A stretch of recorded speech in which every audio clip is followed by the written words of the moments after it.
রোগীদের কিছু জিজ্ঞাসা থাকে যে রিং পরার পরে কি তারা সব ধরনের কাজকর্ম করতে পারবে কিনা বা ভারী কাজ করতে পারবে কিনা স্যার, এই বিষয়ে যদি বলতেন।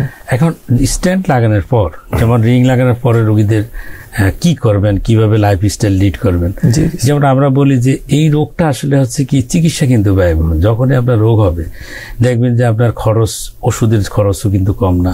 তারপর যদি আপনার রিং লাগাতে যান সেখানেও কিন্তু খরচ। আবার যদি বাইপাস অপারেশনের প্রয়োজন হয়, বাইপাস অপারেশনও ব্যয়বহুল। তাহলে দেখা যাচ্ছে যে এটা কিন্তু প্রিভেনশন হচ্ছে সবচেয়ে ভালো উপায়, যাতে রোগটা না হয়। তা আমাদের সবার উচিত হলো প্রিভেনশন, যাতে রোগটা প্রতিরোধের দিকে আমাদের নজর দেওয়া উচিত।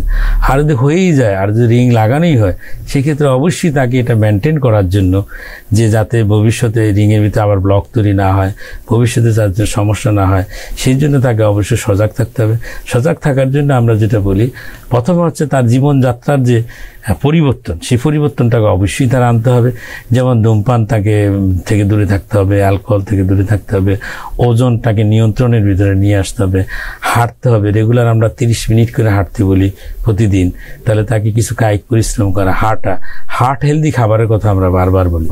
যেমন হার্ট হেলদি খাবার মানে কি, সবুজ শাকসবজির কথা আমরা বলি, যে শাকসবজি বেশি করে খাবেন, ফল খাবেন বেশি করে।